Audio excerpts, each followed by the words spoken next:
Singapore might be a tiny dot on the map, but don't let its size fool you. This is a place where every street, every flavor, and even every word has a story to tell.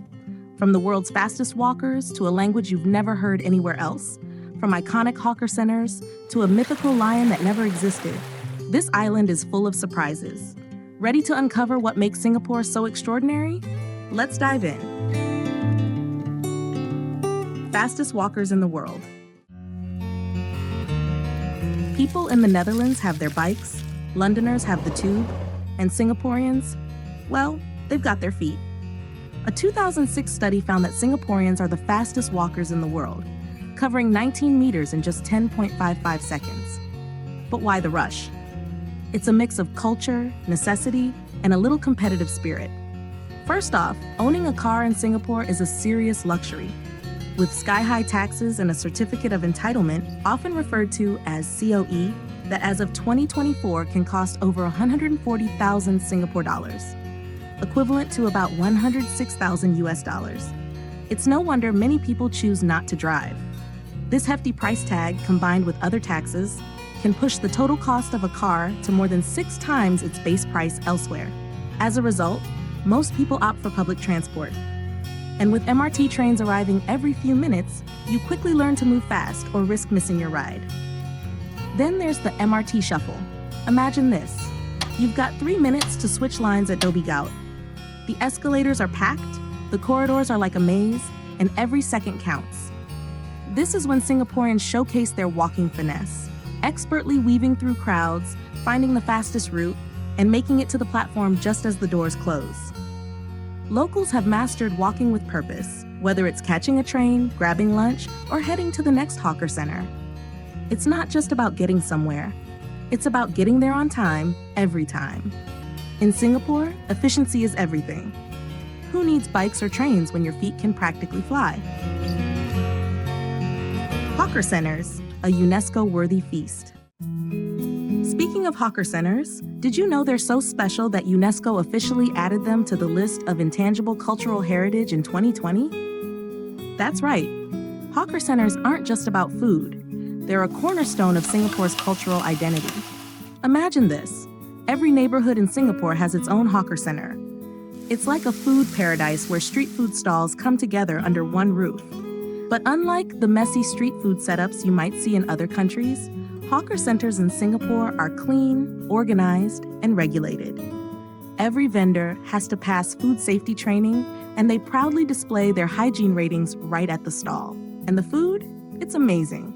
You can try everything from Hainanese chicken rice to laksa, satay, or even more creative dishes like chili crab omelets. The prices are surprisingly reasonable too, so it's a great way to eat like a local without breaking the bank. But there's more to it than just the food. It's the atmosphere. Picture this: big, open spaces, ceiling fans spinning lazily, and people from all walks of life sharing tables. It's casual, it's communal, and it's uniquely Singaporean. Oh, and if you're visiting a hawker center, there are a few unwritten rules to remember. First, don't bring in outside food unless you're sure it's allowed.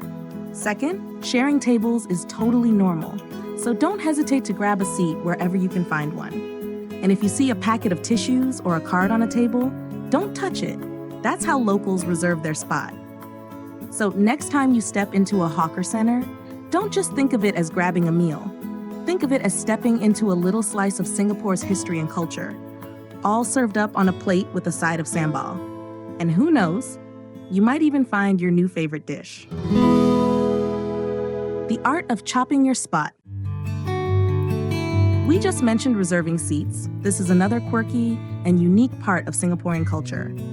Locals have perfected the art of chope-ing, which means claiming a table at hawker centers in the most creative ways imaginable.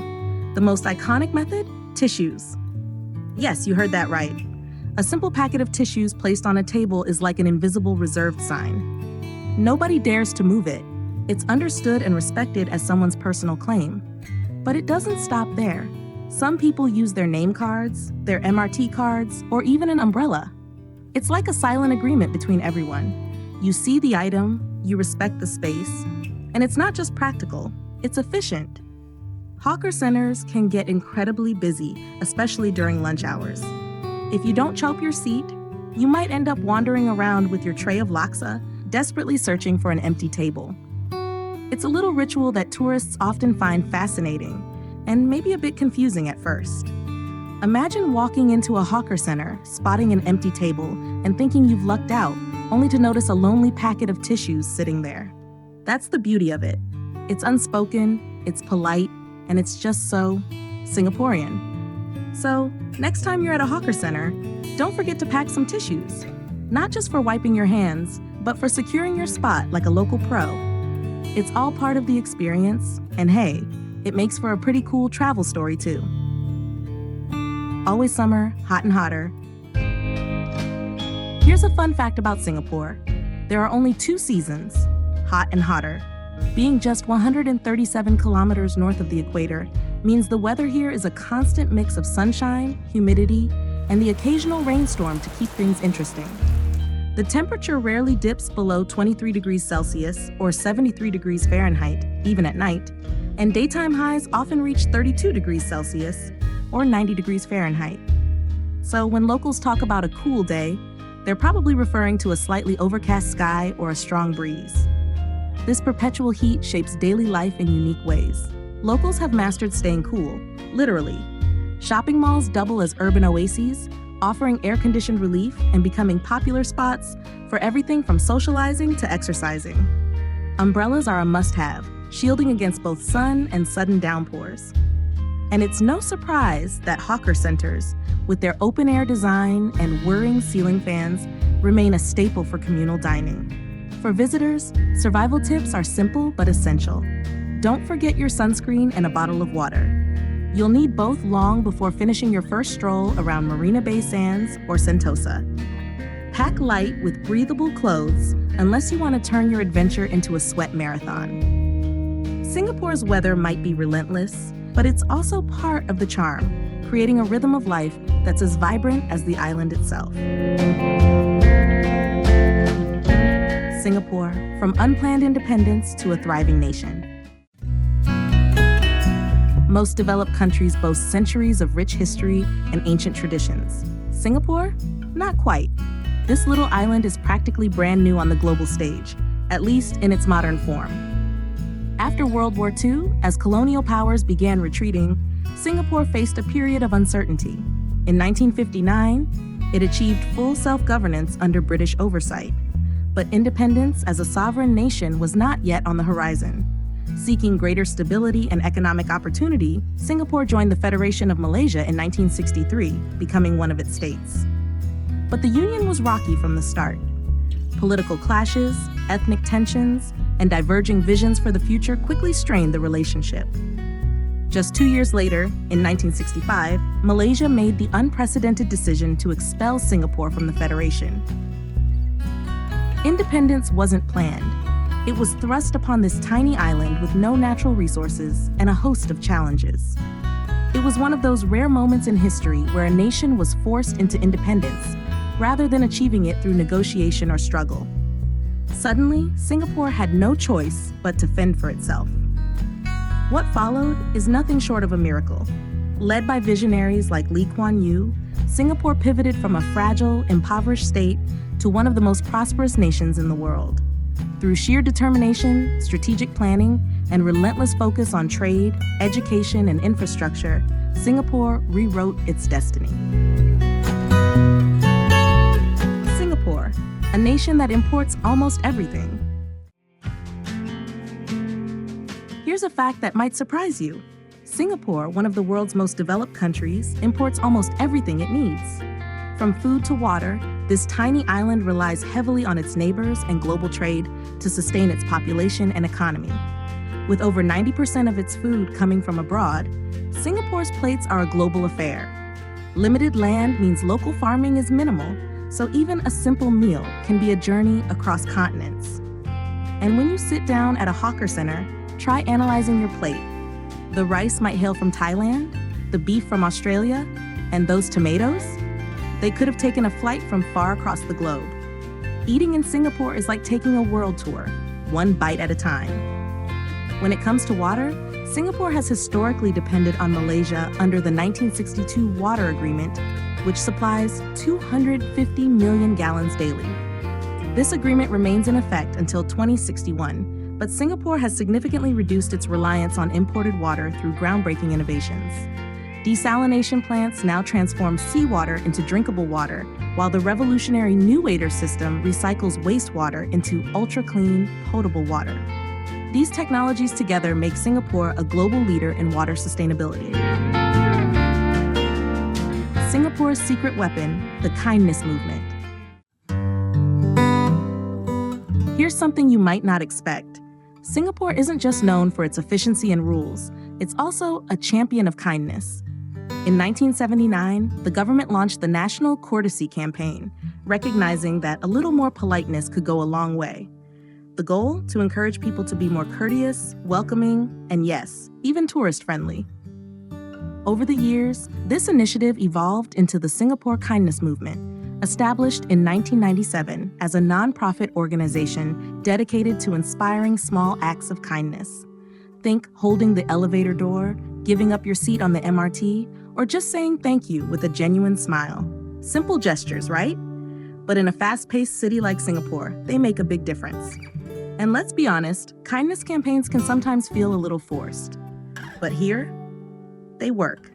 You'll find friendly reminders to be considerate, like returning trays at hawker centers, or keeping conversations soft on public transport.